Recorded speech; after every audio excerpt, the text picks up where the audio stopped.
Lord ஆண்டவராய் இயேசு கிறிஸ்துவின் நாமத்தினாலே அன்பின் வாழ்த்துதல். கர்த்தருடைய பிள்ளைகளே, நாங்கள் ஆண்டவரை நோக்கி பார்க்கிற ஒவ்வொரு நிமிஷமும் நம்முடைய தெய்வன் நமக்கு பலனாய், நமக்கு அடைக்கலமாய், கோட்டையாய், அவர் துருகமாய் நம்மோடு கூட இருக்கிற நல்ல ஆண்டவராய் இருக்கிறார். இந்த நல்ல நேரத்திலே எனக்கு அன்பானவர்களே, நாங்கள் தேவனுடைய சமூகத்தில் நிற்கிற அங்கே ஒவ்வொரு வினாடியிலும் நம்முடைய ஆண்டவர் நமக்கு பாதுகாப்பையும் பலத்தையும் ஜெயத்தையும் அவர் கொடுக்க வல்லவராய் இருக்கிறார். ஒரு அழகான சங்கீதம் இப்படியாக சொல்கிறது. சங்கீதம் 91:14 சொல்கிறது, அவன் என்னிடத்தில் வாஞ்சியா இருக்கிறபடியால் அவனை விடுவிப்பேன், என் நாமத்தை அவன் அறிந்திருக்கிறபடியினால் அவனை உயர்ந்த அடைக்கலத்தில் நான் வைப்பேன் என்பதாக சொல்லுகிறது. ஆண்டவர் தாமே நம்மை உயர்ந்த அடைக்கலத்தில் வைத்து நம்மளை அவர் பாதுகாக்கிற கர்த்தராய் இருக்கிறார். பாருங்க பிரியமானவர்களே, இந்த கோழி எப்பவுமே தன் குஞ்சுகளுக்கு அது பாதுகாப்பை கொடுக்கறதுக்கு அது அங்கே எப்பவுமே மறந்து போறதும் இல்லை, அது அசதியா நிற்கிறதும் இல்லை.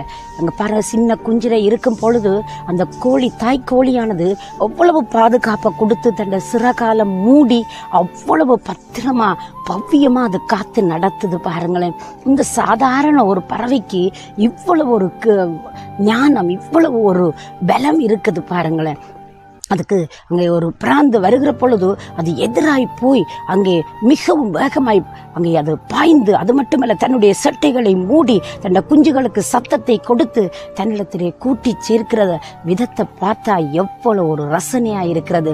எனவே இந்த உலகம் ஒரு கெச்சிக்கிற சிங்கத்தை போன்று நம்மளை அங்கே விழுங்க பார்க்கிறது, நம்ம பயப்படுத்துகிறது. ஆனால் அந்த கெச்சிப்புக்கள், அந்த பயங்கள் எல்லாவற்றிலும் நம்மை தப்புவிக்க நம்முடைய ஜூத ராஜ சிங்கமாகிய தெய்வம் நம்மோடு கூட இருக்கிறார். எனவே நம்ம பயப்பட தேவையில்லை. இன்னொரு பக்கம் சொல்லுகிறது, யாரை விழுங்கலாம் என்று அவன் வகை தேடி சுற்றி திரிகிறான். தீமையான வல்லமைகள், தீமையான சக்திகள் நம்மை விழுத்தாட்டி, நம்மளை நாசப்படுத்தி, நம்மை அழிவுக்கு கொண்டு போவதற்கு, எங்களை விழுங்குவதற்கு அவன் வகை தேடி சுற்றி திரிகிறான் என்று சொல்லப்படுகிறது.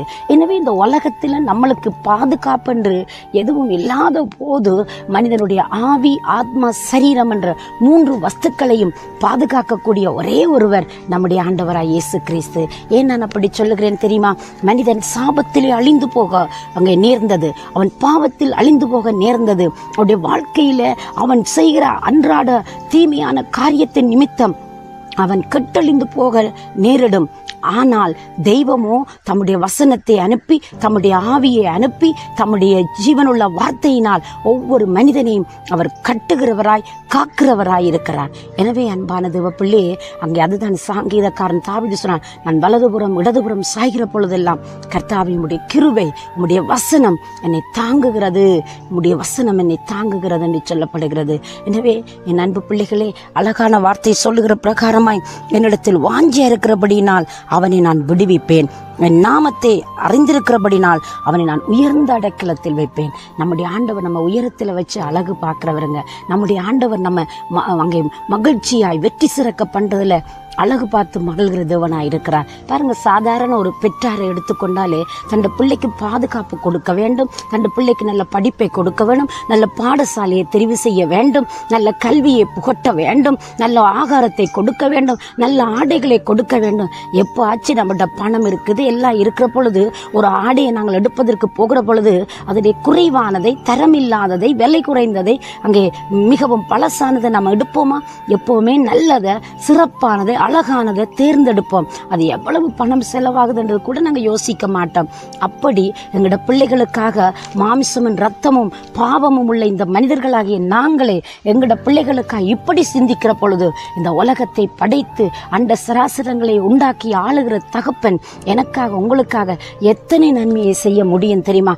ஏன் பாருங்களேன், கல்வரி சிலுவையில் தன் ஜீவனையை கொடுத்த தேவன், அந்த தேவன் உங்களை நேசிக்கிறார். நீங்க வாஞ்சி அவரை தேடுங்களேன். அந்த வாஞ்சிக்கு இடையூறை கொண்டு வருகிற, தடைகளை கொண்டு வருகிற எல்லா காரியங்களையும் அகற்றி விடுங்க. தடைகளை தாண்டி முன்னேறுங்க, சோர்வுகளை தாண்டி முன்னேறுங்க, பிரச்சனைகளை தாண்டி நாங்கள் முன்னோக்கி ஓடுவோமே. ஆண்டவர் நியமித்த வழிகளிலே நாங்கள் அசந்து போகாம, அசதியா இராம நாங்கள் தொடர்ந்து பயணிப்போமுங்க.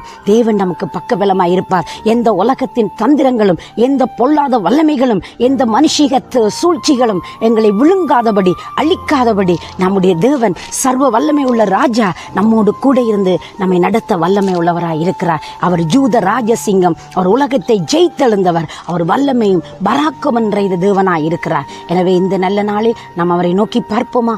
அவர் நமக்கு உதவி செய்யட்டும். பரிசுத்தம் நிறைந்த நல்ல ஆண்டவரே, இயேசுவண்ட நாமத்தில் உம்முடைய பிள்ளைகள் உம்மை நம்பி உம்மை சார்ந்து கொள்கிறபடினால் உம்முடைய கிருபையும் இரக்கமும் தயவும் உம்முடைய மக்களை சூழ்ந்து கொள்ளும்படி நான் ஜெபிக்கிறேன். ஒவ்வொருவரையும் ஆசீர்வதி, தேவைகள் சந்திக்கப்படட்டும் அப்பா. உம்முடைய பிள்ளைகளுக்கு அடைக்கலமும் பலனுமாயிருந்து நீரே நடத்தி செல்லும்படி இயேசுவின் நாமத்தை ஜெபிக்கிறேன் ஜீவனுள்ள நல்ல பிதாவே. ஆமேன், ஆமேன். தேவன் தாமே உங்களை நிறைவாய் ஆசீர்வதிப்பாராக. God bless you.